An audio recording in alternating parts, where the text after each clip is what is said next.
Sometimes the darkest moments reveal who we truly are beneath the surface. When everything you hold dear hangs in the balance, would you have the courage to stand against a crowd? In a starving Norse village, young Yrsa was being sold to the highest bidder. The desperate townspeople watched as their ancient custom played out once again. Then a giant Viking everyone thought was dead stepped forward. Brandr the Bear raised his massive hand, but not to bid. He wanted to stop the auction completely. The crowd fell silent. This legendary warrior had returned from battles that should have killed him. Now he was defying their oldest traditions. Yrsa looked up at his scarred face and wondered what had changed him. The elders were furious, but Brandr didn't care. What happens when a man known for violence chooses mercy instead? Before we jump, Beckon, tell us where you're tuning in from. And if this story touches you, make sure you're subscribed, because tomorrow I've saved something extra special for you. The weathered stone platform had witnessed 3 generations of desperate choices, carved from the same granite that formed the foundation of Hollow's Great Hall. The ancient auction block bore the scars of countless ceremonies, some celebratory, others born of necessity so grim that even hardened Vikings spoke of them in whispers. Today, frost clung to its edges like tears frozen in time, and the wind that swept down from the northern peaks carried the sharp bite of a winter that refused to release its grip. Yrsa, Eric's daughter, stood 20 paces from that cursed stone, her breath forming small clouds in the bitter air. At 19, she possessed the kind of quiet beauty that reminded older villagers of her mother, the same auburn hair that caught firelight like spun copper, the same intelligent green eyes that seemed to see through pretense to the heart of all things. But where her mother had been bold and outspoken, Yrsa had learned the wisdom of careful observation. Living as an orphan in a village where survival depended on contribution had taught her to read faces, to understand the unspoken weight behind glances and gestures. Her father's forge had fallen silent 3 winters past when fever claimed him, just months after taking her mother. The great bellows that once breathed life into iron and steel now gathered dust in the corner of what had become the village's communal storage. Yrsa had tried to keep the craft alive, but without coin for proper fuel or raw materials, and with hands too small to work the heavy hammer for hours at a time. The forge's flame had gradually dimmed until even the embers went cold.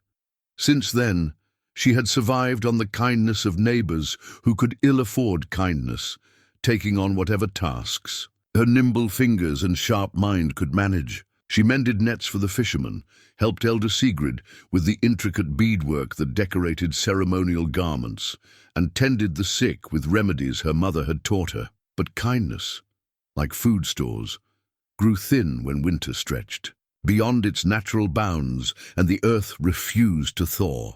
The village of Hollow clung to the rocky shores of a narrow fjord like barnacles on a ship's hull.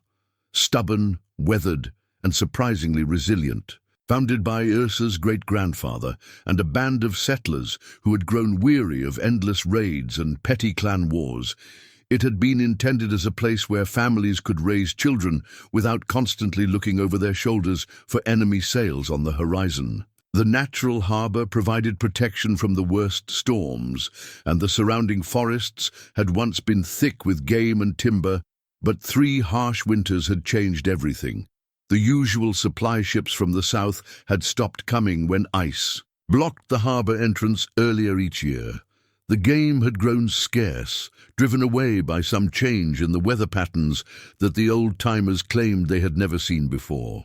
Even the fish seemed to have abandoned their familiar waters, leaving nets empty more often than full. Chieftain Thorvald Grimson ruled from the Great Hall with the kind of iron authority that brooked no questioning. A man in his middle years, he wore his greying beard braided with silver rings that caught the light when he gestured, which he did often, as if physical movement could give weight to his words. His father had been a respected leader who earned loyalty through fair dealing and shared sacrifice. But Thorvald had inherited power during prosperous times and found himself tested by hardships that required solutions his father had never faced. The auction tradition had been his answer to their most desperate hours. Ancient laws, he claimed, gave communities the right to make extraordinary sacrifices for survival when facing extinction. Young, unmarried women of childbearing age could be traded to other villages or passing merchants in exchange for grain, tools, livestock, or safe passage for the rest of the community. It was, he insisted, a temporary measure that would preserve the greater number until better times returned. Elder Sigrid had been the first to voice support for the plan, though her reasons seemed to spring more from bitter practicality than genuine conviction. Having buried 2 husbands and raised 5 children through various hardships, she had developed the kind of ruthless calculation that could weigh individual suffering against collective survival without flinching. Her voice carried weight among the women of the village, many of whom had come to see her as a mother figure in their community's extended family structure. Better that one should sacrifice for many than all should perish for the sake of false sentiment, she had declared during the village assembly where Thorvald first proposed the auctions. Our grandmothers faced such choices. We are not too refined to do what necessity demands. Young Bjorn Olafsson represented the generation caught between old traditions and new doubts. At 25, he was among the most skilled warriors in the village, trained by veterans of successful raids and blessed with the kind of natural strength and reflexes that made him formidable with sword and shield. But he had also traveled more than most, accompanying trading expeditions to distant settlements where he had witnessed different approaches to leadership and community survival. Unlike many of his peers, Bjorn read runes fluently and had spent time in the company of skalds who preserved not just the heroic sagas, but also the more thoughtful traditions of Norse culture, the laws, customs, and philosophical discussions that shaped how people understood right and wrong. This education had left him uncomfortable with simple solutions to complex problems, though he had not yet found the courage to voice his doubts openly. The other young warriors looked to Bjorn for leadership, sensing his competence even when they couldn't articulate what made him different from the braggarts and berserkers who made up some of their number. If Bjorn endorsed Thorvald's auction plan, it would carry significant weight among the fighting men who ultimately enforced any chieftain's decisions. If he opposed it, that opposition could fracture the village's unity at its most vulnerable moment. The auction block itself had been carved in better times when the village's founders established their legal and ceremonial traditions. Originally intended for the trading of valuable goods, the kind of formal exchanges that sealed alliances between families or marked important celebrations, it had been designed to elevate transactions above the ordinary, to give them weight and permanence. The intricate knotwork that decorated its sides told the story of the village's founding, and the smooth depression in its center had been worn by countless hands completing bargains and oaths. Now that same sacred space had become something altogether different. Where once it had witnessed the exchange of bride prices that cemented loving unions, or the trading of weapons that sealed bonds between warriors, it was being used to dispose of human beings like surplus livestock. The irony was not lost on those villagers with enough education to understand what they were witnessing, though few possessed the courage to name it aloud. The mechanics of the auction process had been borrowed from the livestock markets that traveling merchants occasionally established during more prosperous times. Interested buyers would examine the goods, inspecting health, estimating value, considering their needs and resources. Bidding would proceed in orderly fashion, with the chieftain or his designated representative maintaining control over the process and ensuring that all agreements were properly witnessed and recorded. What made the human auctions different was the terrible weight of what was being traded away. Unlike cattle or grain, the young women being sold carried with them the village's future, their potential children, their skills and knowledge, their place in the web of relationships that held the community together. Every auction meant the permanent severing of bonds that had been generations in the making. Yrsa understood all of this as she stood in the cold morning air, wrapped in her mother's best cloak, and trying to maintain the dignity that her parents had taught her to value. Above almost everything else, she had spent the previous evening in prayer, not to the old gods of war and storm that most Vikings honored, but to the gentler spirits her mother had invoked when tending the sick or comforting the grieving, the powers that governed healing and protection and the preservation of what was good in human nature. She had also spent time with her few remaining possessions, touching each item and trying to memorize the feelings they evoked. Her mother's silver pendant, worn smooth by countless fingers, felt warm against her throat despite the freezing air. Her father's smallest hammer, the one he had used for delicate work, hung from her belt like a talisman. These few treasures were all she would be allowed to take into whatever future awaited her. The crowd gathering around the auction block represented nearly every family in Ravenshollow. Some came out of genuine necessity, hoping that the supplies gained from Yrsa's sale would mean the difference between their children surviving until spring or joining the growing number of graves in the village's wind-swept cemetery. Others attended out of morbid curiosity or social obligation, unwilling to be absent from what everyone acknowledged was a momentous event in their community's history. A few came because they harbored private doubts about the entire enterprise, but lacked the standing or courage to voice their objections publicly. These villagers stood slightly apart from the main crowd, their discomfort visible in their posture and expression, their presence a silent protest that fell short of actual resistance. The morning sun climbed slowly above the eastern mountains, casting long shadows across the village commons and turning the frost on every surface into countless tiny mirrors. Somewhere in the harbour, a gull cried out, a sound that reminded everyone present of better times when such cries had announced the arrival of supply ships or the return of successful fishing expeditions. Now the only ships visible on the grey water belonged to the traders and clan representatives who had come to participate in the auction. Their vessels rode at anchor like patient predators, their crews undoubtedly discussing the day's business with the casual indifference of men who had attended many such events before. Yrsa closed her eyes and tried to summon the memory of her parents' voices, seeking some final words of comfort or wisdom that might carry her through whatever lay ahead. Instead, what came to her was the sound of footsteps approaching from the direction of the harbour, heavy boots on frozen ground, moving with the measured pace of someone who had travelled far and had no intention of hurrying now that his destination was in sight. When she opened her eyes and turned toward the sound, she saw a figure that belonged more to legend than to reality. The man walking toward the village commons stood taller than anyone she had ever seen, with shoulders broad enough to block out the morning sun.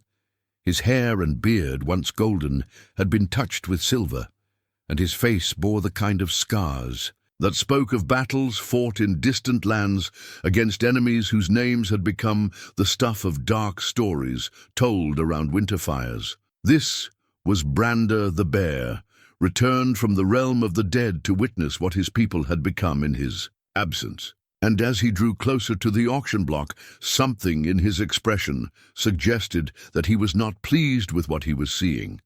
The silver pendant against Yrsa's throat seemed to grow heavier with each step toward the auction block. Her mother's final gift had been worn by 3 generations of women in her family, passed down through times of plenty and hardship alike. Now it would travel to foreign lands with a daughter who might never return to the fjord where her ancestors rested. Elder Sigrid approached with the ceremonial preparations, her weathered hands carrying a wooden bowl filled with sacred herbs and a length of white rope that would bind Yrsa's wrists during the proceedings. The binding was meant to be symbolic rather than restrictive, a visual reminder of the transaction taking place. but its presence made the reality of the situation impossible to ignore. "Stand straight, child," Sigrid murmured, her voice carrying a mixture of practiced authority and carefully suppressed emotion. "Your mother was proud, and you should honor her memory with dignity." Yrsa nodded, lifting her chin despite the trembling in her hands. Around the auction block, the gathered villagers had arranged themselves in a rough circle, their faces reflecting the complex mixture of necessity, guilt, and morbid fascination that had brought them here. Children had been sent away from the ceremony, but teenagers old enough to understand the gravity of what was happening stood among the adults, their expressions troubled and uncertain. The traders who had arrived the previous evening positioned themselves near the front of the crowd. 3 men represented different interests: a representative from a wealthy clan to the south seeking additional wives for their younger sons, a merchant who specialized in supplying workers to farming settlements, and a ship captain whose exact intentions remained diplomatically vague, but whose reputation suggested connections to the slave markets of distant cities. Chieftain Thorvald emerged from the great hall wearing his finest ceremonial garments. The silver arm rings that marked his status caught the morning light, and the great sword at his side, inherited from his father and grandfather before him, served as a reminder of the authority that backed his decisions. Behind him walked 2 of his most trusted advisors, men whose presence ensured that any challenges to the proceedings would be met with appropriate force. "People of Ravenshollow," Thorvald's voice carried across the commons with practiced authority, "we gather today to perform a sacred duty to our community's survival. The ancient laws grant us the right to make extraordinary sacrifices when facing extraordinary hardships. What we do here serves the greater good of our people." He gestured toward Yrsa, who had taken her place on the stone platform. The auction block elevated her above the crowd, making her visible to all participants while simultaneously emphasizing her vulnerability and isolation. The white rope around her wrists had been tied loosely, more symbol than restraint, but its presence transformed her from person to commodity in the eyes of those who had come to bid. "Yrsa Eriksdottir stands before you, daughter of our respected blacksmith Erik and his wife Astrid. She is young, healthy, skilled in the domestic arts, and trained in the healing knowledge passed down through her mother's line. Her character is known to all of us, and her bloodline speaks to the quality of children she might bear." The formal language of the announcement transformed intimate details of Yrsa's life into selling points for potential buyers. Her skill with needle and thread became evidence of her value as a household manager. Her knowledge of herbs and remedies elevated her status among bidders who needed someone capable of tending sick livestock or injured workers. Even her grief for lost parents was reframed as proof of her emotional depth and capacity for loyalty. The first bidder stepped forward, the clan representative, a well-dressed man whose confident manner suggested familiarity with such transactions. "I offer 20 measures of grain, delivered before the spring planting season, plus 2 breeding goats, and a promise of favorable trading terms for your village's craftwork." His bid represented substantial value to a starving community. 20 measures of grain could feed several families through the remainder of winter, and breeding goats would provide milk and eventually offspring that could sustain the village for years to come. The promise of trading relationships offered hope for economic recovery that extended beyond immediate survival needs. The merchant countered quickly, his practiced eye having assessed both Yrsa's value and his competition's resources. 25 measures of grain, 3 goats, and a supply of iron tools, including replacement heads for your farming implements. My settlement has need of workers skilled in healing arts." The ship captain remained silent, his dark eyes studying Yrsa with the calculating gaze of someone accustomed to evaluating human cargo. His presence alone drove up the bidding, as both legitimate buyers recognized the need to outbid someone whose purposes might be considerably darker than their own. Yrsa stood motionless on the platform, her training in dignity and composure serving her well despite the surreal horror of hearing her life discussed in terms of grain measures and livestock. She focused on the distant mountains, trying to imagine her spirit flying free across their peaks while her body remained trapped in this nightmare of necessity and tradition. The bidding continued to escalate as each participant recognized the quality of what was being offered. Yrsa represented not just immediate labor or breeding potential, but intelligence, skill, and character that would serve any community fortunate enough to acquire her services. The prices being discussed climbed toward levels that would indeed make a significant difference in Ravenshollow's chances of survival. Then, from the direction of the harbor, came the sound that would change everything, heavy footsteps approaching with deliberate purpose. The crowd turned as one toward the disturbance, conversations dying as they recognized the figure walking toward them through the morning mist. Brandr the Bear moved like a force of nature given human form, his massive frame scarred by countless battles and weathered by years of exposure to wind and salt spray, commanded attention without effort. But there was something different about him, a quality that those who remembered the old Brandr couldn't quite identify. Where once he had moved with the predatory grace of a hunter, now his steps carried the measured weight of someone who had learned to think before acting. The great axe that had made him famous among Viking warriors hung from his belt, but its blade showed signs of neglect. Once polished to mirror brightness and sharp enough to split hair, the weapon now bore the dull patina of long disuse. More telling still was the way Brandr carried himself in relation to the axe, not as an extension of his fighting hand, but as a burden he bore without enthusiasm.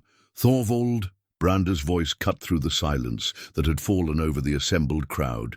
His words carried the authority of someone accustomed to being obeyed, but also a weariness that spoke of having seen too much of the world's capacity for cruelty. "What madness is this?" The chieftain's face flushed with anger and embarrassment at being challenged so publicly, especially by someone whose return from the dead complicated his authority in ways he was still trying to understand. "Brandr, we thought you were lost. Your return is welcome, but this is village business conducted according to ancient law." "Ancient law," Brandr repeated, his gaze moving from Thorvald to the auction block where Yrsa stood frozen between hope and terror. "And what law permits the sale of our own daughters like cattle in a market?" The question hung in the air like a challenge to combat. Around the commons, villagers who had reluctantly accepted the necessity of the auction found themselves reconsidering their position in light of this unexpected opposition. Here was Brandr, the bear, whose reputation for violence and ruthless efficiency was legendary, questioning the morality of what they were doing. Thorvald struggled to maintain his composure. "The law of survival. Would you have our entire community perish for the sake of one person's comfort?" Brandr stepped closer to the auction block, his eyes meeting Yrsa's for the first time. In that brief contact, she saw something that contradicted every story she had ever heard about the legendary warrior: compassion, carefully controlled, but unmistakably present. "I would have us find another way." Without ceremony or further discussion, Brandr raised his massive hand toward the platform where Yrsa stood. But his gesture was not a bid in the conventional sense. "I claim this woman's freedom," he declared, his voice carrying across the silent commons with absolute finality. "The auction ends here." The village charter stone stood at the center of Ravenshollow's commons, like a silent witness to generations of decisions. Carved from black granite and inscribed with the runes that established the community's founding laws, it had weathered countless seasons while the village grew around it. Now, as Thorvald's face darkened with rage at Brandr's intervention, the ancient stone seemed to loom larger, its carved symbols a reminder of the legal foundations that governed their society. "You have no right." Thorvald's voice shook with barely controlled fury. "You abandoned this village years ago. You cannot return and overturn decisions made by those who remained to face the hardships." Brandr stepped closer to the chieftain, his massive frame casting a shadow across the charter stone. The crowd instinctively moved back, sensing the potential for violence in the air between the two men. But when Brandr spoke, his words carried measured calm, rather than the berserker's rage that old stories attributed to him. "I have the right of any free man to speak against injustice, and I have the strength to back my words." His hand did not move toward his axe, but the threat was implicit in his presence. "This girl will not be sold like livestock while I draw breath." Elder Sigrid pushed forward through the crowd, her weathered face reflecting decades of hard pragmatism. "Brandr the Bear, your reputation precedes you, but reputation does not fill empty bellies or warm, cold hearths. We face starvation. The auction provides resources that could save dozens of lives." "And destroys one life completely," Brandr replied, his gaze moving to Yrsa, who still stood on the platform, torn between relief and uncertainty. "There are other ways to gather resources, ways that do not require us to become the monsters our enemies claim we are." The young warrior Bjorn stepped from the crowd, his hand resting on his sword hilt more from nervous habit than genuine threat. His face showed the internal struggle of someone caught between loyalty to established authority and growing doubts about the path they were following. "What other ways?" Bjorn asked, his voice carefully respectful, but tinged with genuine curiosity. "We have tried trading our remaining goods. We have sent hunting parties to every forest within a week's journey. The fish have abandoned our waters, and the soil lies frozen too deep for early planting." Brandr studied the young man with approval, recognizing someone willing to ask difficult questions rather than simply follow orders. "Have you tried raiding? Not the mindless violence of berserkers, but strategic acquisition of resources from those who have them in abundance?" Thorvald's laugh held no humor. "Raiding requires warriors, and warriors require food to maintain their strength. We barely have enough able-bodied men to defend our own walls, much less launch expeditions against fortified positions." "Then we think beyond raiding," Brandr replied. "We use intelligence instead of brute force. There are trading opportunities in the southern settlements, partnerships that could be negotiated, alliances that could provide mutual benefit." As the men debated, Yrsa found herself watching the dynamics of power play out around the Charterstone. The ancient runes seemed to pulse with significance in the morning light, reminding her of stories her father had told about the villagers' founding principles. Those early settlers had established laws meant to protect the weak and ensure that decisions were made for the benefit of all community members, not just the powerful few. She thought of her father's tools, particularly the small hammer that now hung from her belt. Eric had taught her that the blacksmith's art was about more than shaping metal. It was about understanding the nature of materials, applying the right amount of heat and pressure at precisely the correct moment to achieve the desired result. Too much force too quickly would shatter what you were trying to create. Too little would leave the work incomplete and weak. The crowd around the commons had divided into obvious factions. Those who supported Thorvald's pragmatic approach clustered near the Great Hall, their faces set with the grim determination of people who had made difficult decisions and refused to second-guess themselves. They included most of the village, elders, several families with multiple children to feed, and the craftsmen whose skills had become less valuable during the economic crisis. A smaller group had gravitated toward Brandr, drawn by his reputation and his confident rejection of the auction. This faction included some of the younger warriors, a few women who had watched the proceedings with obvious discomfort, and several villagers who had always harbored doubts about Thorvald's leadership, but lacked the courage to voice them openly. Between these two poles stood the majority of Ravenshallow's residents, people who felt torn between competing loyalties and uncertain about the best path forward. They wanted to survive the winter and preserve their community, but they also felt uneasy about the methods being employed to achieve those goals. You speak of alternatives, Thorvald said, his voice taking on the formal tone he used when conducting official village business. But you offer only vague promises. The traders here today represent concrete resources, grain, livestock, tools that our people need immediately. Your words, however eloquent, cannot feed hungry children. Brandr nodded, slowly, acknowledging the validity of the chieftain's concern. You are correct that immediate needs must be addressed. But this auction sets a precedent that will poison our community's future.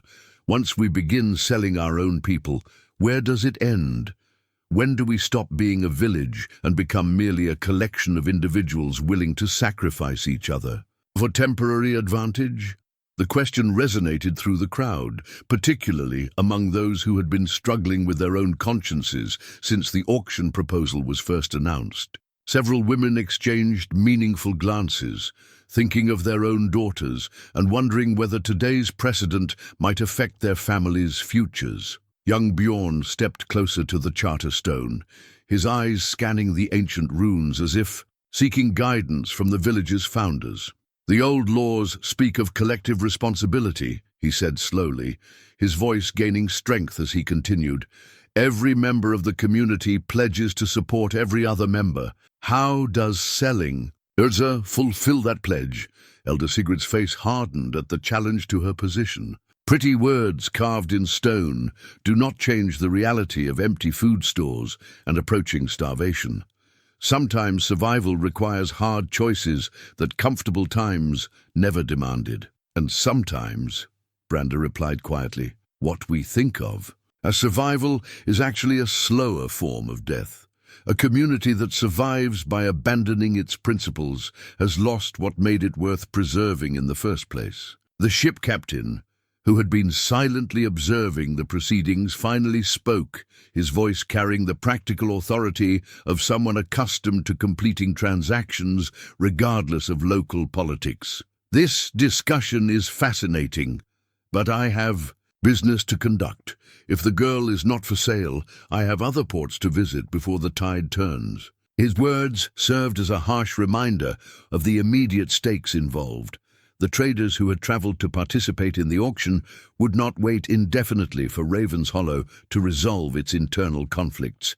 If the village failed to follow through on the announced sale, they would depart with their resources, leaving the community to face winter with the same empty stores that had driven them to this desperate measure. Thorvald seized on this pressure to reassert his authority. You see the consequences of your intervention, Brandr. Our guests will not tolerate further delays. The auction must proceed according to law and custom. But Brandr had already moved to the platform where Yrsa waited, reaching up to help her, down from the stone block that had elevated her above the crowd like a sacrificial offering. His massive hands were surprisingly gentle as he steadied her descent, and when their eyes met again, she saw in his scarred features a determination that made her believe rescue might actually be possible. The bundle of foreign coins that spilled from Brandr's travel pouch caught the morning light like captured starlight. As he helped Yrsa down from the auction platform, the strange currency scattered across the frozen ground. Silver pieces marked with unfamiliar symbols, copper discs bearing the images of distant rulers, and gold fragments that spoke of wealth gathered in lands far from the familiar fjords of home. Thorvald's eyes fixed on the scattered coins with the intensity of a starving man glimpsing food. Where did you acquire such wealth, Brandr? And why have you not shared it with the community that raised you? Brandr made no immediate move to gather the fallen currency. His attention focused instead on ensuring Yrsa's safe descent from the platform. When he finally responded, his voice carried the weight of experiences that had changed him in ways the villagers were only beginning to understand. The coins come from many places, some earned through honest labor, others taken from those who valued gold more than human life. I had thought to offer them for the village's benefit, but not as payment for enslaving our own people. The implications of his words rippled through the crowd like stones thrown into still water. Here was wealth sufficient to address their immediate needs, offered freely, but with conditions that challenged the very foundations of Thorvald's emergency measures. The moral complexity of the situation deepened as villagers realized they might have alternatives to the desperate choice they had been asked to make. Yrsa found herself studying Brandr's profile as he faced down the chieftain's anger. The legendary warrior bore scars that told stories of battles fought in foreign lands, a pale line across his left temple where a Byzantine blade had come too close, a twisted knot of flesh on his forearm where barbarian iron had found its mark. Smaller marks that spoke of countless encounters with enemies whose faces and names had blurred together over years of violence. But there were other signs too, details that contradicted the simple narrative of a warrior's life. His hands, though, calloused from weapon work, also bore the stains of herbs and healing compounds. His eyes held a depth of understanding that suggested familiarity with suffering beyond his own. Most telling of all was the way he moved, not with the restless energy of someone eager for combat, but with the careful deliberation of a person who had learned to think before acting. "Tell us of your travels," Elder Sigrid demanded, her voice sharp with suspicion. "What has happened to the Brandr we knew, the young warrior who left here seeking glory and plunder?" Brandra's expression grew distant as he recalled memories that clearly brought him no joy. "I found what I was seeking, and learned that it was not what I needed. Glory fades quickly when you see its true cost. Plunder loses its appeal when you witness the faces of those from whom it is taken." He began gathering the scattered coins, his movements careful and methodical. As he worked, he spoke of places and experiences that seemed to belong to a different world than the one familiar to Raven's Hollow's residents. "I sailed with crews that valued nothing but gold and conquest. I fought beside men who measured success only in terms of enemies killed and treasure acquired. For a time, I believed that path would lead to something worthy, respect, security, a legacy that would outlast my mortal frame." One particular coin caught his attention, a silver piece, bearing the image of a woman holding a child. He studied it for a long moment before continuing his story. "In the Byzantine territories, I served as a bodyguard for a merchant family. The patriarch had grown wealthy through trade, but he used his fortune to build schools and hospitals rather than armies. His daughter asked me why warriors chose to destroy rather than protect, and I had no answer that satisfied either of us."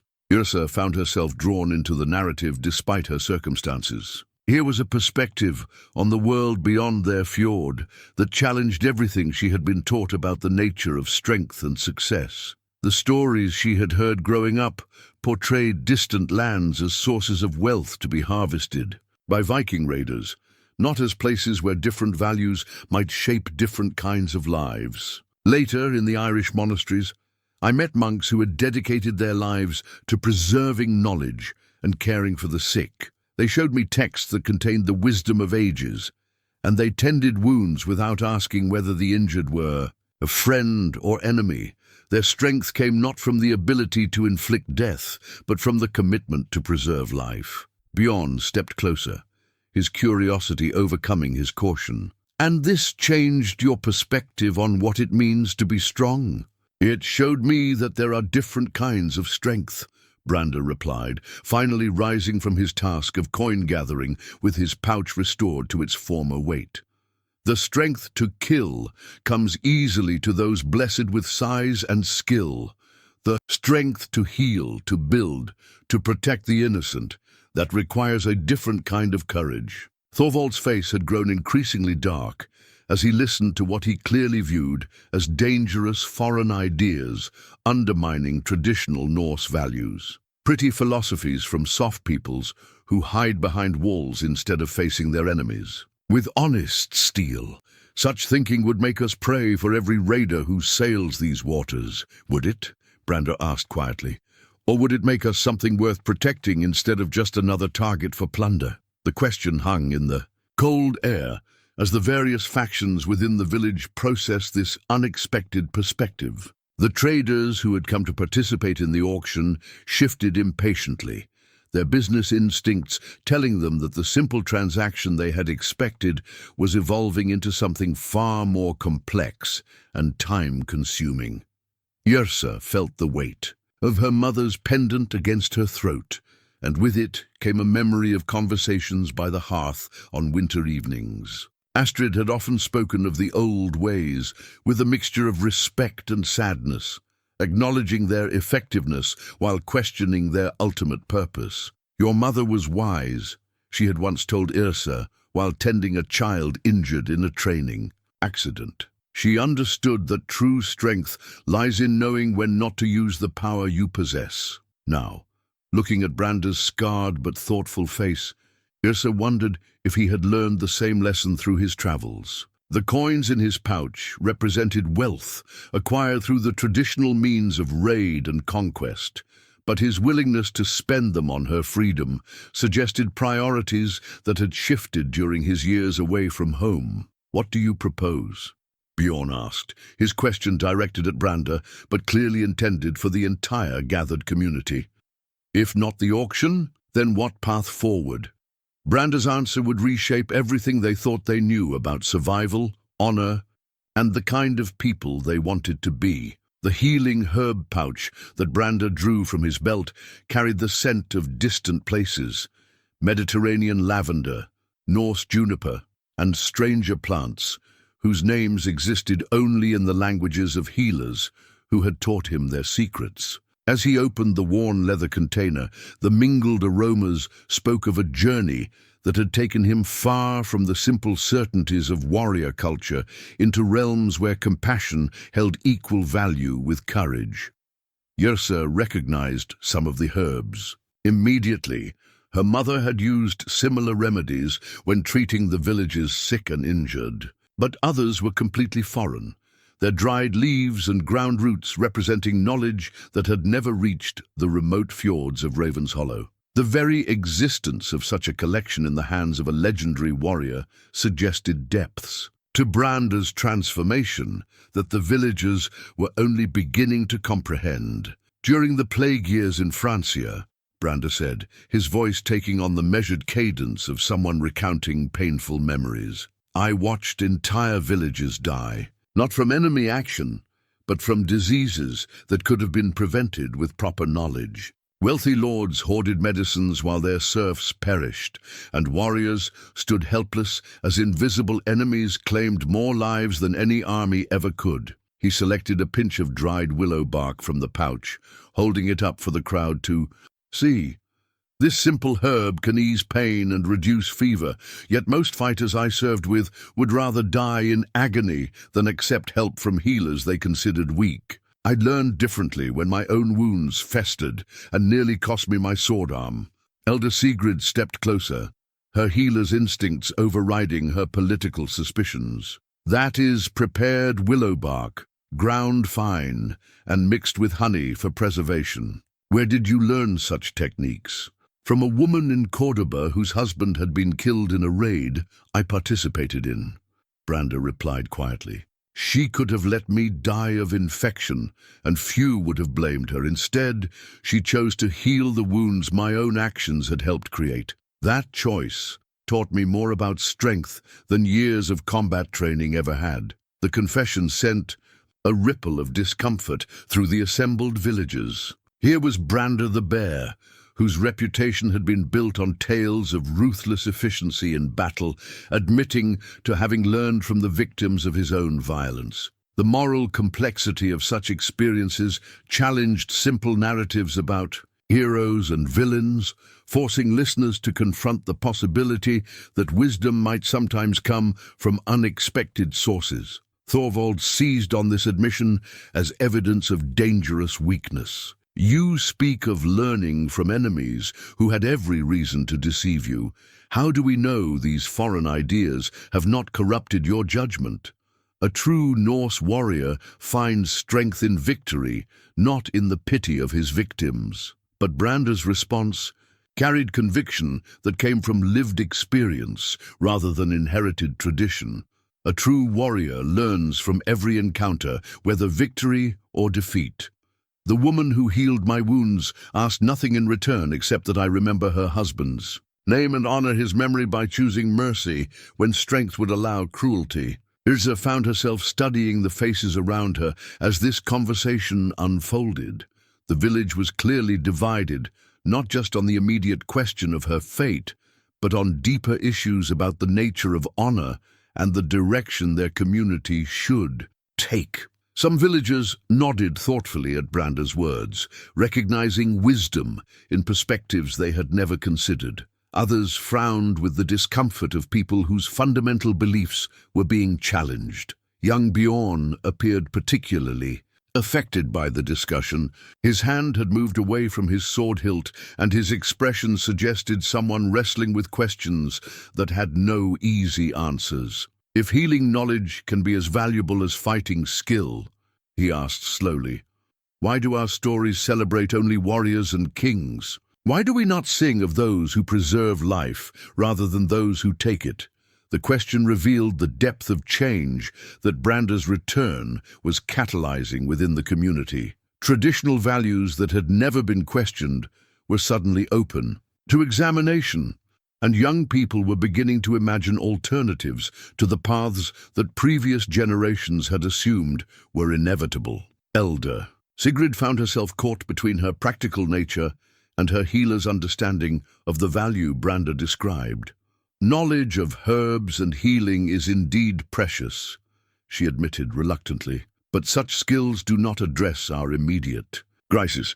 We still face starvation, and philosophy does not fill empty bellies."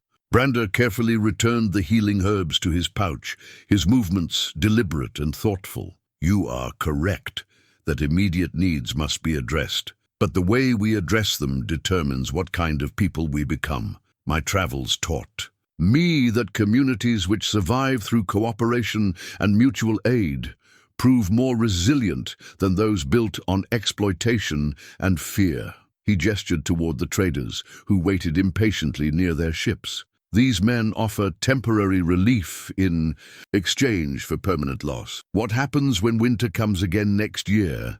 Do we sell another daughter, and another after that, until we have traded away our future for the illusion of immediate security?" The long-term implications of the auction tradition became starkly apparent as villagers considered this perspective. What had been presented as an emergency measure to address a unique crisis now appeared as the first step down a path that could transform their community into something unrecognizable, a place where human beings became commodities to be traded. Whenever circumstances grew difficult, Yrsa felt the weight of representing more than just her own fate. The decision being made around the Charterstone would establish precedents that could affect every family in Raven's Hollow for generations to come. Her individual suffering mattered, but the broader question of what kind of society they wanted to build mattered even more. "What specific alternative do you propose?" Bjorn asked, his question cutting through the philosophical discussion to demand practical solutions. "You speak of cooperation and mutual aid, but we are already cooperating among ourselves. The problem is that our collective resources are insufficient for our collective needs." Brandr nodded approvingly at the young warrior's directness. "The solution lies in expanding our definition of community beyond the boundaries of our own village. There are other settlements facing similar challenges, other groups of people who might benefit from alliance rather than competition." The concept was radical in its simplicity. Rather than viewing neighboring communities as potential sources of plunder or as competitors for scarce resources, Brandr was suggesting they might serve as partners in mutual survival. The idea challenged fundamental assumptions about how Norse society functioned, but it also offered hope for solutions that preserved both dignity and life. As the morning sun climbed higher, casting shorter shadows across the commons, the debate continued to evolve from a simple question about one woman's fate into a fundamental examination of the values that would guide their community's future. Bjorn's sword hung at his side like A question mark forged in steel. The blade had been crafted by Yrsa's father in better times, when the village forge still rang with purposeful work, and young warriors could afford weapons worthy of their ambitions. Now, as the debate raged around the Charterstone, the sword seemed to embody the choice facing his entire generation, whether to follow the path of their fathers or forge something entirely new. The young warrior's hand rested unconsciously on the pommel as he watched Brandr speak of cooperation and alliance. Everything in his training urged him to value strength above diplomacy, victory above compromise. Yet the evidence of his own eyes suggested that traditional approaches had led them to this desperate moment, where they were seriously considering selling their own people to survive another season. "You speak of expanding our community," Bjorn said, his voice carrying newfound authority as other young warriors moved closer to hear his words. "But expansion requires strength to enforce agreements and defend new territories. How do we build alliances when we can barely feed ourselves?" Brandr studied the younger man with approval, recognizing someone willing to engage with difficult questions rather than simply accepting inherited wisdom. Strength takes many forms. The ability to provide something others need can be more valuable than the ability to take what they possess. Around them, the village women had begun their own quiet conference, speaking in low voices that carried undertones of anger and determination. Several had daughters of marriageable age, and Brandr's intervention on Yrsa's behalf had forced them to confront the possibility that their own children might face similar circumstances if the auction tradition became established practice. Astrid, a widow with 3 young daughters, stepped forward from this group with the careful dignity of someone accustomed to making her voice heard despite having little formal authority. "The men debate philosophy and strategy while winter deepens around us. But we women understand what this auction truly means, that our daughters have become resources to be consumed when times grow hard." Her words carried weight that the formal arguments had somehow missed. The auction was not merely an economic transaction or a political precedent. It was a declaration that female lives held value only as commodities to be traded when male leadership failed to find other solutions. Yrsa felt a surge of gratitude toward Astrid and the other women who were finally giving voice to concerns that had been troubling the entire community. Her own situation had become a symbol of broader issues about power, protection, and the true meaning of collective responsibility. "What would you have us do?" Elder Sigrid asked, her voice sharp with the frustration of someone caught between competing loyalties. "Sentiment does not change the reality of our circumstances." "We find another way," Astrid replied firmly. "We use the skills and knowledge we possess to create value rather than simply consuming what little we have left." Brandr nodded enthusiastically at this perspective. "Precisely. This village has craftsmen whose work is valued throughout the region. You have healers whose knowledge could command high prices in settlements where such skills are rare. You have warriors capable of providing protection services to communities that lack adequate defenses." The concept began to take shape as villagers considered their collective capabilities from this new perspective. Rather than viewing themselves as victims of circumstance with limited options, they could choose to see themselves as possessors of valuable skills and knowledge that other communities might need. Bjorn's expression grew thoughtful as he processed these possibilities. "My father served as a ship's navigator for merchants traveling to distant ports. He often spoke of settlements that paid well for reliable protection during dangerous journeys. And my mother's weaving is prized by wealthy families in the southern territories," added another young warrior. "They pay premium prices for work that incorporates our traditional patterns." As the discussion continued, a picture emerged of a community with far more assets than they had realized.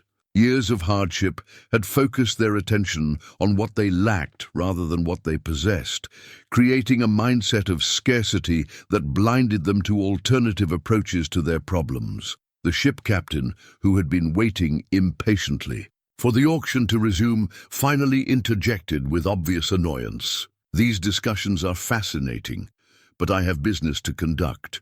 Will the girl be sold or not? I cannot wait indefinitely for your village to resolve its internal disputes." His words served as a harsh reminder that the immediate crisis still required resolution.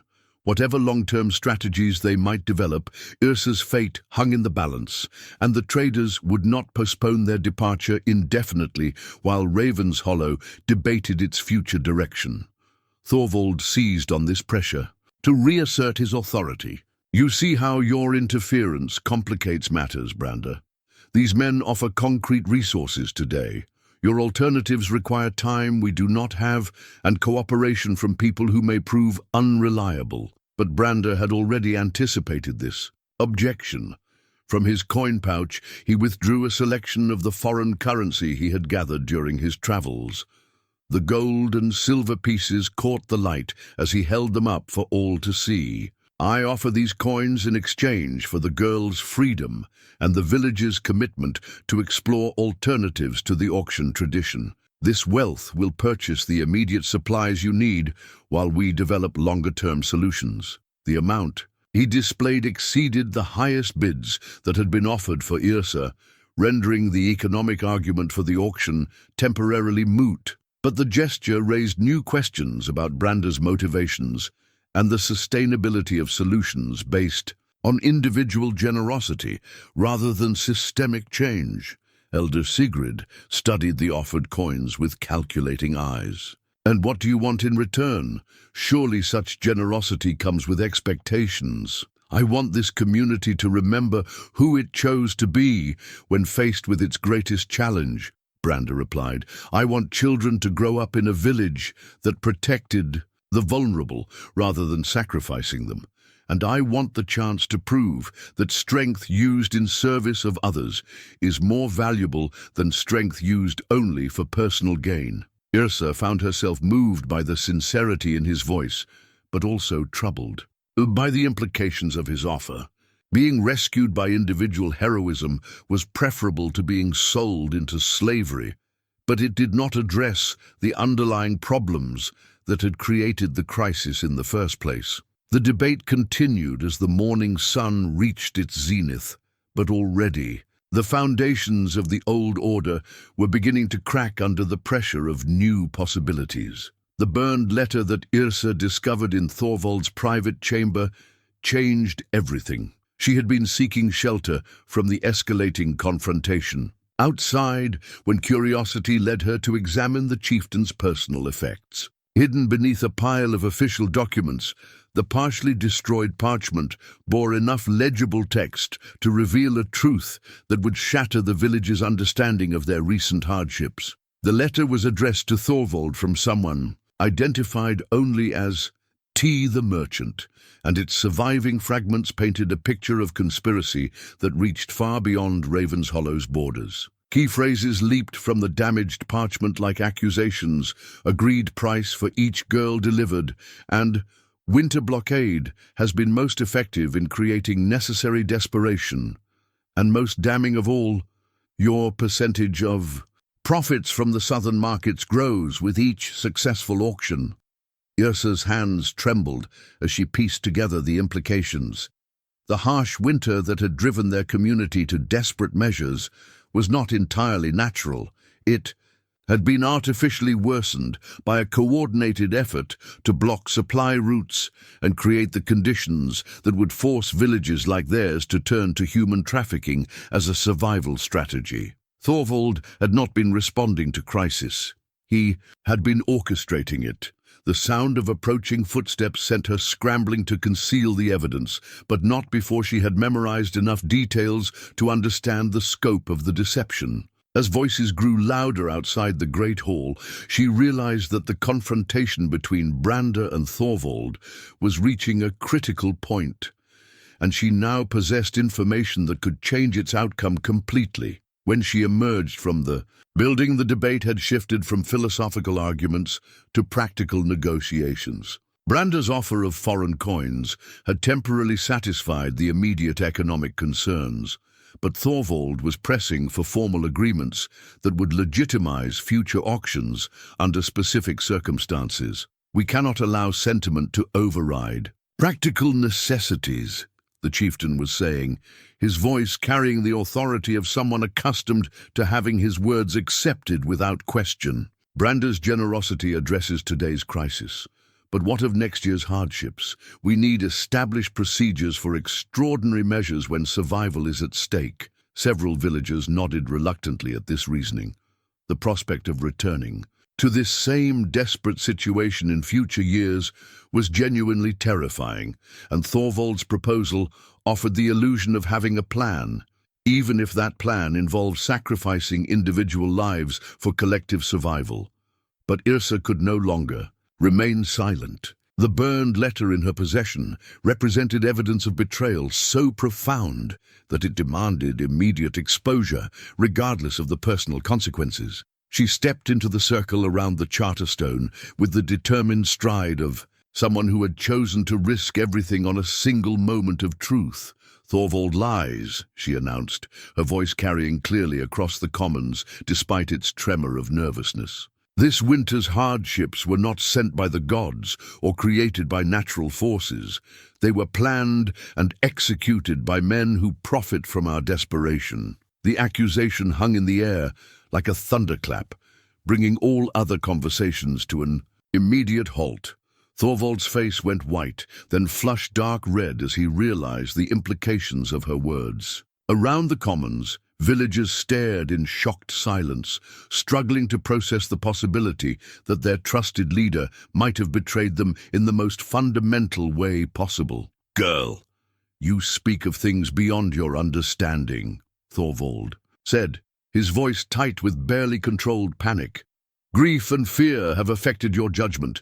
You should return to—" "I have seen the letters," Yrsa interrupted, producing the burned parchment from beneath her cloak. "Written agreements between you and slave traders, discussing prices for each woman sold and strategies for creating the desperation that would force our people to accept such measures." Brandr stepped closer, his expression darkening as he began to understand the full scope of what had been happening. "Show me this evidence." As Yrsa handed him the damaged letter, his eyes quickly scanned the surviving text. Years of traveling among merchants and politicians had taught him to recognize the language of conspiracy, and what he read confirmed his worst suspicions about the true nature of Raven's-Hollow's crisis. "The supply blockades," he said slowly, his voice growing harder with each word. "The unusually harsh winter, the coincidental arrival of buyers just as the village reached its most desperate point. None of this was accidental." Elder Sigrid snatched the letter from Brandr's hands, her healer's training having taught her to read well enough to understand official documents. As her eyes moved across the partially burned text, her face reflected the horror of someone discovering that everything she had believed about recent events was false. "Thorvald," she whispered, her voice barely audible but carrying across the silent commons with devastating clarity. "What have you done?" The chieftain's composure finally cracked under the weight of exposure. "You understand nothing of leadership or the burdens of command. Sometimes protecting a community requires making alliances that others lack the stomach to accept." "Alliances?" Bjorn's voice cracked with disbelief as he stepped forward, his hand moving instinctively to his sword. "Hilt, you call betraying your own people an alliance?" "I call it survival," Thorvald replied, desperation creeping into his voice as he realized that his authority was crumbling. "The world is changing. Traditional ways of life are becoming impossible to maintain. Those who adapt to new realities survive. Those who cling to outdated honor codes perish." Brandr's expression had gone cold with a kind of fury that was far more dangerous than berserker rage. This was the controlled anger of someone who had witnessed too much injustice and finally found a target worthy of his accumulated wrath. How Many villages have you helped destroy with this strategy? How many communities have been driven to sell their own daughters because of blockades you helped coordinate? Thorvald's silence was answer enough. The scope of the conspiracy began to reveal itself as villagers realized they were witnessing not an isolated betrayal, but part of a larger, systematic exploitation of vulnerable communities throughout the region. The ship captain, who had been waiting to participate in the auction, suddenly found himself the focus of dozens of hostile stares. His earlier impatience and familiarity with the proceedings now appeared in a different light, not as legitimate business interest, but as evidence of participation in a criminal enterprise.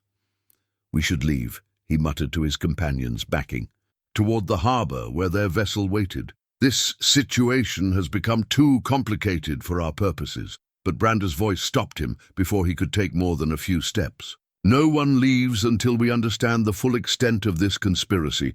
How many other villages are being subjected to artificial hardships?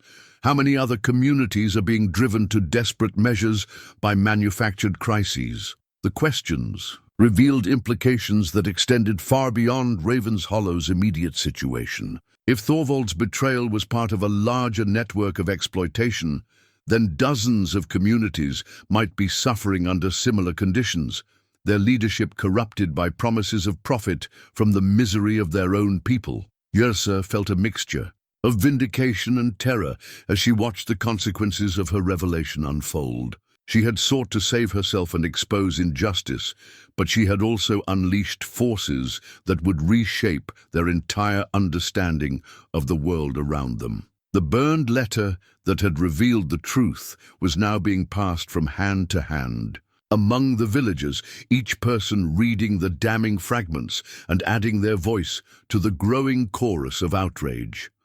What had begun as a debate about individual sacrifice versus collective survival had transformed into something far more significant, a reckoning with systematic corruption that threatened the foundations of their entire society.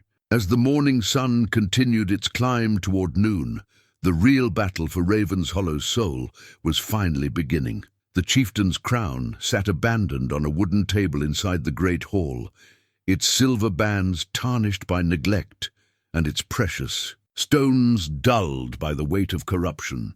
Once a symbol of legitimate authority passed down through generations of respected leaders, it now represented everything that had gone wrong with Thorvald's rule. The ornate circlet seemed to mock the very concept of honor as villagers filed past it, each person grappling with the knowledge that their trusted leader had sold their future for personal profit. Brandr stood before the assembled community, no longer the returning exile, but the natural leader that crisis had revealed him to be. The transformation was evident in how others positioned themselves around him, young warriors seeking guidance, village elders deferring to his judgment, women and children looking to him for protection from the chaos that Thorvald's exposure had unleashed. "We face a choice that will define who we are as a people," Brandr said, his voice carrying the authority of someone who had earned the right to be heard. "We can allow this betrayal to divide us, or we can unite to ensure that no community ever suffers from such deception again." The burned letter had done more than expose Thorvald's individual corruption. It had revealed the existence of a network that stretched across multiple territories, coordinating artificial hardships to create markets for human trafficking. The implications were staggering in scope, suggesting that dozens of villages might be experiencing similar manufactured crises designed to force them into desperate choices.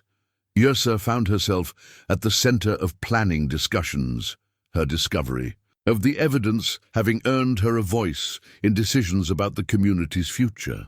The shy orphan who had stood trembling on the auction block was transforming into someone who understood that silence in the face of injustice was itself a form of collaboration with evil. The ship captain mentioned other ports, other auctions, scheduled for this season, she said, contributing information she had overheard during the morning's confrontations. If we act quickly, we might be able to warn other communities before they fall into the same trap. Bjorn nodded thoughtfully, his warrior's training allowing him to see the strategic implications of coordinated action. A network this large requires communication between its parts. If we can intercept their messages or disrupt their coordination, we might be able to collapse the entire system. The young warrior had undergone his own transformation during the day's revelations. The sword at his side no longer represented just personal prowess in combat. It had become a tool for protecting the innocent and fighting systematic oppression. His generation's choice between old ways and new paths was crystallizing into a commitment to use traditional skills in service of evolved values. Elder Sigrid approached the group with the careful dignity of someone who had made a difficult decision. I must speak honestly about my own role in these events. I supported the auction tradition because I believed it was our only option for survival. I did not question Thorvald's explanations closely enough, and I allowed my fear for our community's future to override my doubts about the morality of what we were doing. Her confession carried weight that went beyond personal accountability. As one of the village's most respected voices, her acknowledgement of error gave others permission to examine their own complicity in accepting solutions that violated their deepest values. We all bear some responsibility, Brandr replied gently. Desperate people are vulnerable to manipulation by those who would exploit their circumstances. The shame belongs to those who create such desperation, not to those who struggle against it. But even as he offered forgiveness, Brandr was quietly assessing the practical challenges they faced.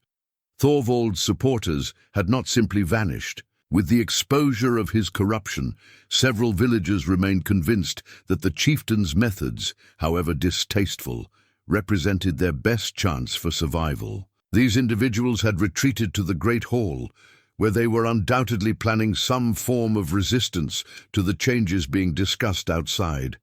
More immediately concerning were the external threats that Thorvald's conspiracy had helped coordinate. The artificial supply blockades that had driven Raven's Hollow to desperation were still in place, and the network of slave traders would not simply abandon their profitable enterprise because one village had discovered their methods. If anything, exposure might prompt them to take more aggressive action to protect their interests. We need to prepare for retaliation, Brandr said, his tactical experience allowing him to anticipate the enemy's likely responses. They will not allow this revelation to spread without attempting to silence those who might expose their operations elsewhere. The prospect of imminent danger focused the community's attention on immediate defensive preparations. Weapons that had been gathering dust were brought out and inspected. Strategic positions around the village were identified and assigned to defenders. Escape routes were planned for the most vulnerable community members, including children and elderly residents who could not be expected to participate directly in combat. But Brandr insisted that their response go beyond simple defense. We cannot protect ourselves by hiding behind walls while this network continues to prey on other communities. Our safety depends on ensuring that such operations cannot continue to function. The moral dimension of their situation was becoming as important as the practical challenges. Having discovered the existence of systematic exploitation, they bore some responsibility for preventing its continuation. Choosing to protect only themselves while ignoring the suffering of others would make them complicit in the very evil they had just escaped. Yrsa understood this principle instinctively, her own narrow escape from slavery having given her insight into the experiences of countless other young women who had not been so fortunate. How many girls have already been sold because of Thorvald's cooperation with these traders? How many are suffering in distant lands while we debate our next action? The question haunted everyone present, adding urgency to their planning while highlighting the stakes involved in their decisions. This was no longer just about protecting Ravenshollow.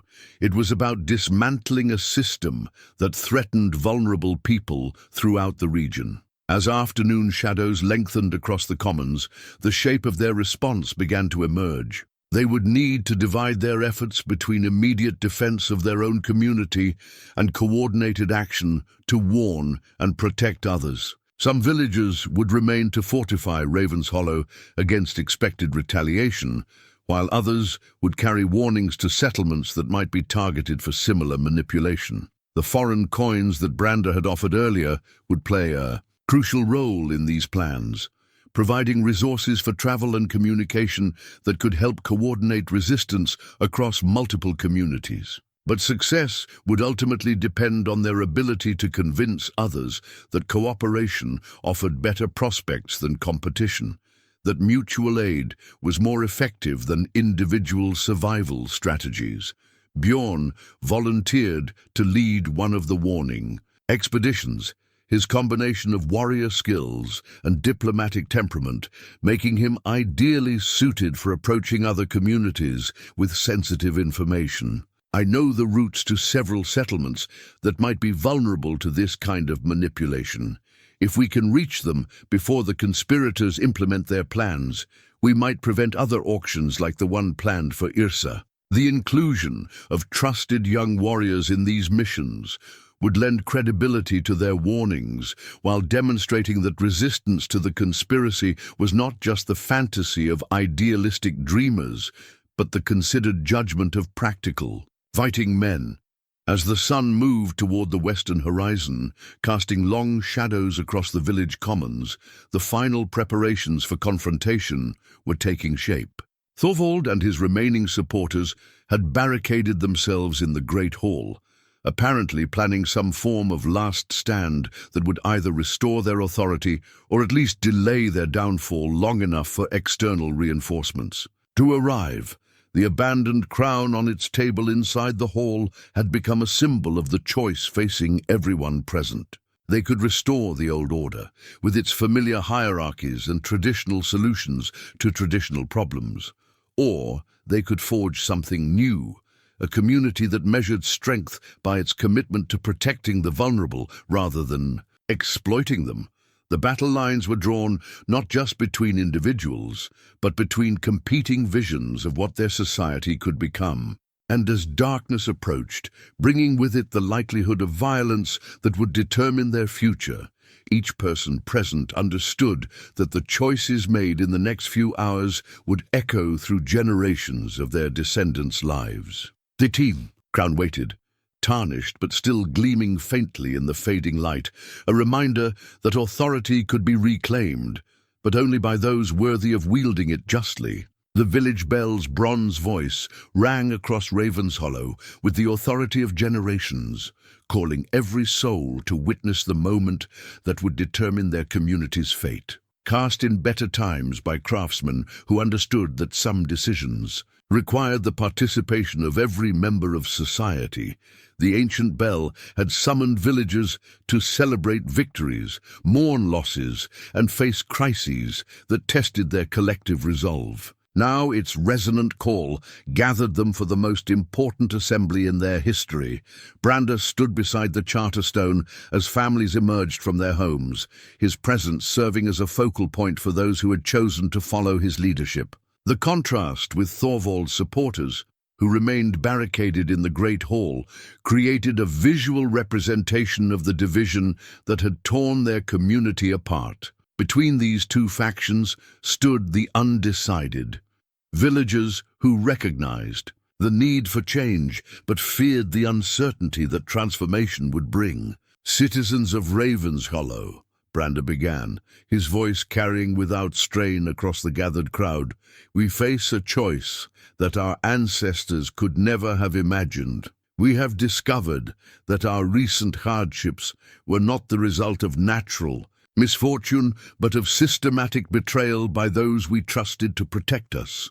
Elder Sigrid stepped forward to support his words with her own testimony. The burned letter that had exposed Thorvald's conspiracy rested in her weathered hands, its damaged parchment serving as irrefutable evidence of corruption that reached beyond their village's borders. "The evidence is clear," she said, her voice carrying the weight of someone who had spent decades earning the community's trust. "Thorvald has entered into agreements with slave traders, helping to create the conditions that would force us to sell our own daughters. His actions have betrayed everything our village was founded to represent." A murmur of anger rippled through the crowd as villagers processed the full implications of this revelation. Many had harbored private doubts about the auction tradition, but they had suppressed those concerns in the face of apparent necessity. Learning that the necessity itself had been artificially created transformed their guilt into righteous fury. From the great hall came the sound of barricades being reinforced, wooden beams scraping against stone, as Thorvald's supporters prepared for what they clearly expected would be a violent confrontation. The chieftain himself appeared briefly in the doorway, his face set with the desperate determination of someone who understood that surrender meant not just loss of power, but accountability for crimes that could not be forgiven. "You speak of betrayal," Thorvald called across the commons, his voice strained, but still carrying the authority of his position. "But I speak of survival. The world has changed, and communities that refuse to adapt will perish. I made the hard choices that weak leaders cannot make." Young Bjorn stepped forward from the crowd, his hand resting on his sword hilt in a gesture that was both threatening and protective. "Hard choices," he replied, his voice rising with each word. "You call betraying your own people a hard choice. You call selling innocent women into slavery adaptation." The generational divide that had been simmering throughout the crisis finally erupted into open confrontation. Bjorn represented not just his own views, but the perspective of young warriors, who had been trained to value honor above expediency, courage above compromise. Their willingness to follow traditional codes, even when doing so required personal sacrifice, stood in stark contrast to Thorvald's utilitarian calculations. "I saved this village from extinction," Thorvald insisted, but his words lacked conviction, even to his own ears. "Without the resources gained from the auctions, we would all have starved before spring." Yrsa found her voice rising above the crowd's growing agitation. "You saved nothing. You sold our future to preserve your power. How many other villages have suffered because of your cooperation with these criminals?" Her question struck at the heart of the moral issues that divided the community. Even if Thorvald's actions had somehow benefited Ravenshollow, which the evidence suggested they had not, the broader implications of his conspiracy extended far beyond their borders. The systematic exploitation of vulnerable communities represented a form of evil that demanded resistance regardless of its local consequences.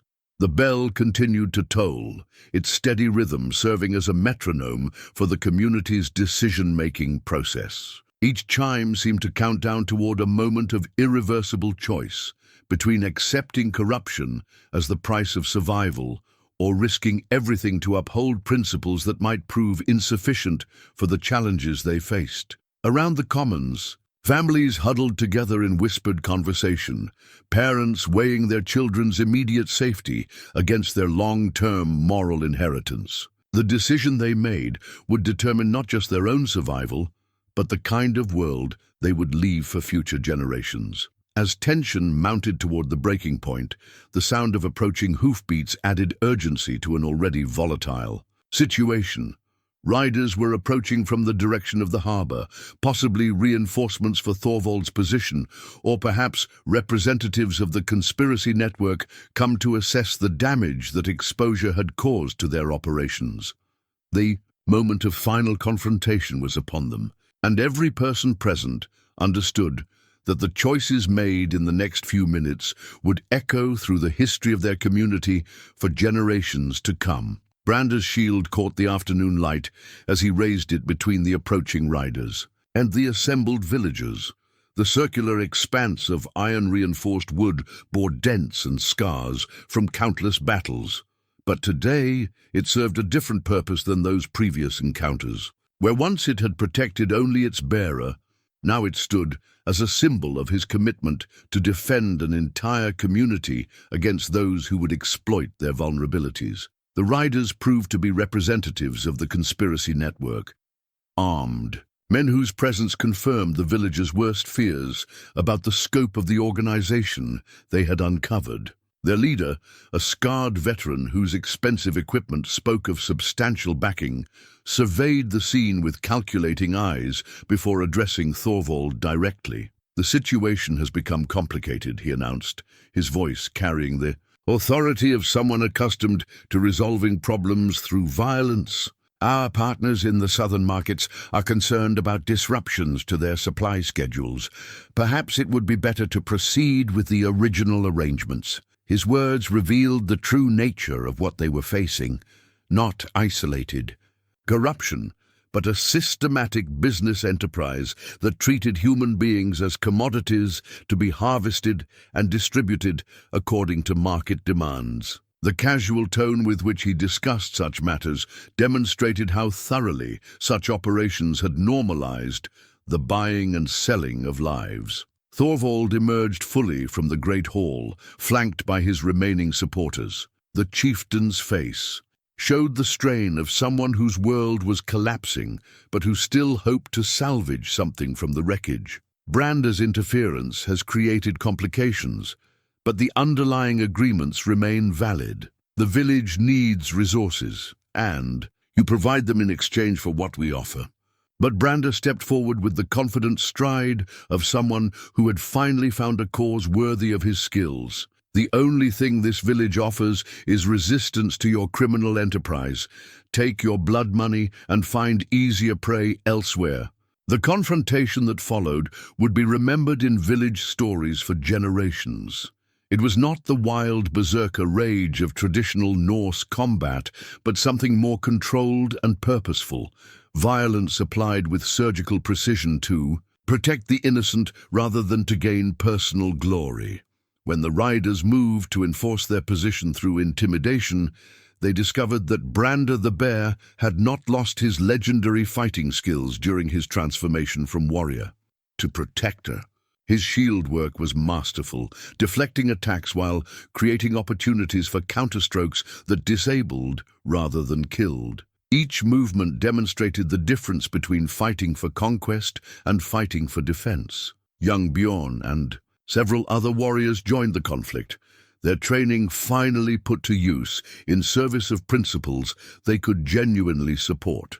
The battle was brief but decisive, ending when the surviving members of the armed group realized they faced opponents who could not be easily intimidated or overwhelmed. "This network extends throughout the region," the scarred leader gasped as he lay pinned beneath Brandr's boot. "Destroying one node will not stop the larger operation. You have only delayed the inevitable." His words carried both warning and challenge. Even victory in this immediate confrontation would not resolve the broader threat that the conspiracy represented. Other villages remained vulnerable. Other communities faced manufactured crises designed to force them into desperate choices. Yrsa stepped forward with the burned letter still clutched in her hands. "Then we will warn every village and settlement within our reach. We will expose this network and help others resist the manipulation you depend on." Her declaration transformed the moment from simple triumph over immediate enemies into a commitment to broader action. The shy orphan, who had nearly been sold into slavery, was announcing her intention to become an active force in protecting others from similar fates. Thorvald, seeing his position completely undermined, made one final attempt to justify his actions. "You children play at heroism while ignoring practical realities. The world is harsh, and survival requires harsh choices. Your idealism will not feed hungry families or protect them from genuine threats." But Elder Sigrid's response cut through his arguments with the wisdom of lived experience. "True strength comes from protecting our values, even when doing so requires sacrifice. A community that survives by abandoning its principles has lost what made it worth preserving." As the defeated conspirators were secured and their weapons Confiscated, the village faced the practical challenges of moving forward. Thorvald's authority was broken, but legitimate leadership had to be established to guide them through the difficult transition ahead.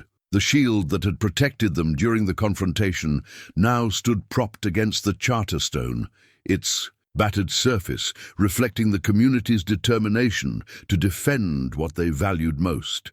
They had chosen to risk everything rather than compromise with evil, and that choice had defined them as surely as any victory in traditional combat. The immediate crisis was resolved, but the broader work of building a just community was just beginning.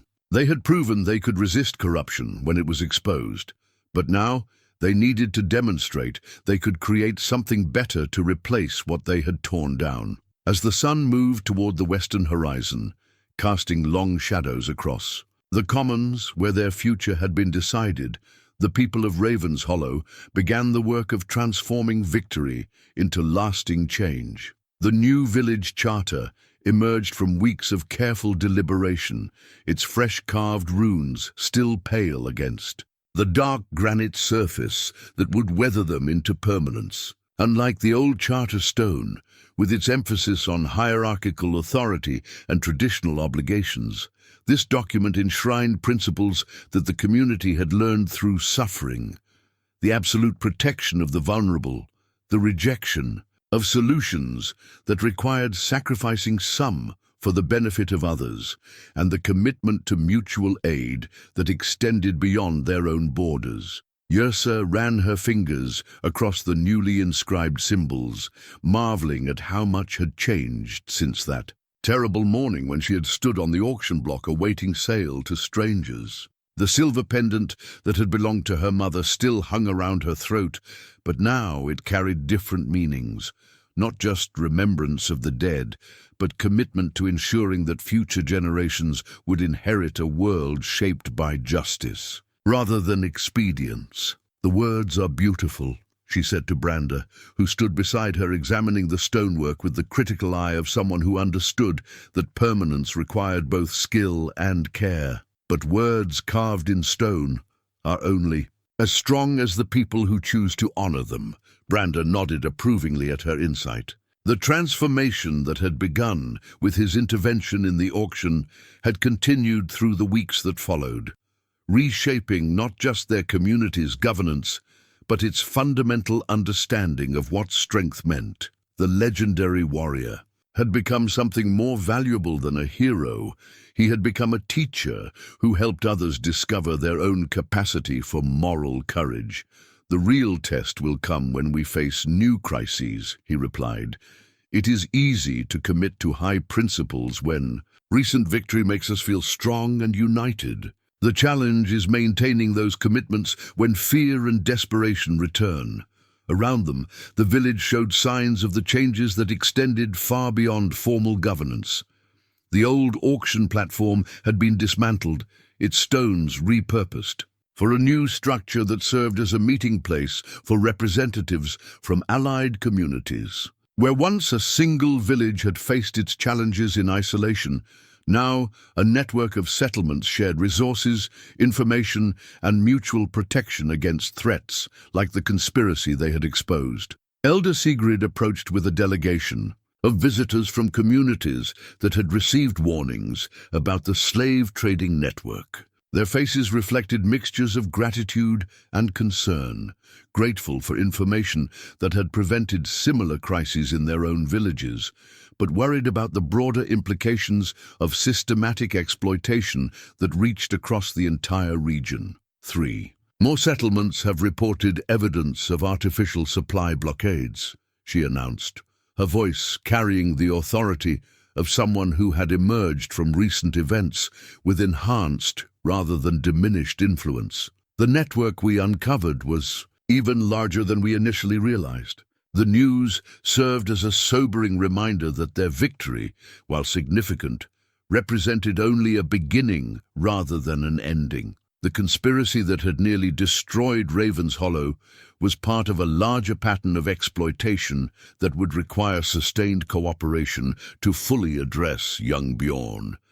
now wearing the arm rings of a recognized leader despite his youth, had spent recent weeks traveling between settlements to coordinate resistance efforts.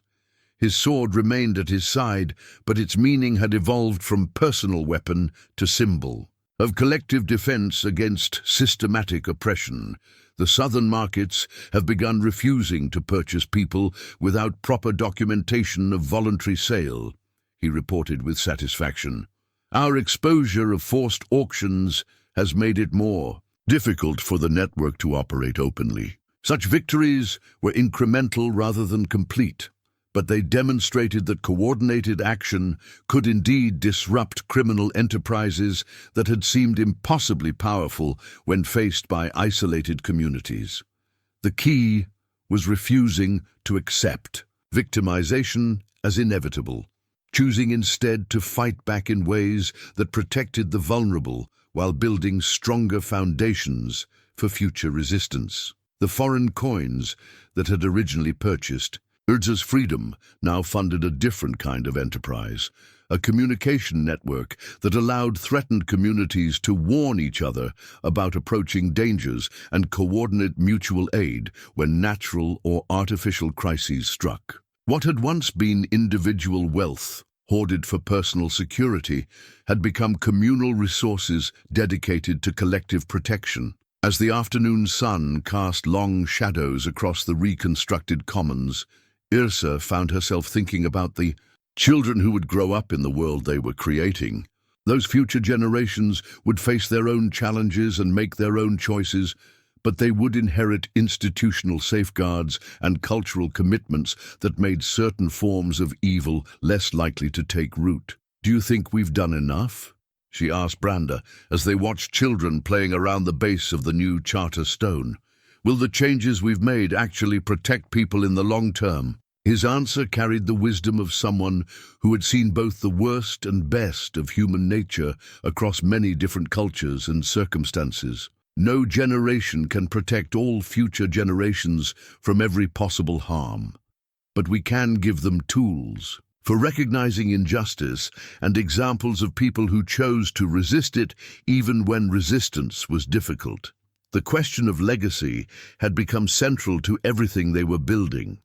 The old ways of measuring success, individual prowess, accumulated. Wealth, dominance over enemies, had proven insufficient for creating the kind of community worth preserving. New measures were needed, based on how well they protected the vulnerable and how effectively they prepared future generations to face their own moral challenges. As evening approached, and the last of the visiting delegations prepared to return to their own settlements, the people of Raven's Hollow gathered around the charter stone for their daily reading of the principles they had committed to uphold. The words were still new enough to require careful pronunciation, but already they were becoming familiar through repetition. The stone itself would weather and age, its carved symbols eventually wearing smooth under the touch of countless hands. But the ideas it represented had taken root in human hearts and minds, where they could grow and adapt to meet challenges that had not yet been imagined. Sometimes the darkest moments indeed reveal who we truly are beneath the surface. And sometimes, when everything we hold dear hangs in the balance, we discover that we do have the courage to stand against a crowd, not just once in a moment of crisis, but every day, in the patient work of building a world worthy of our children's inheritance.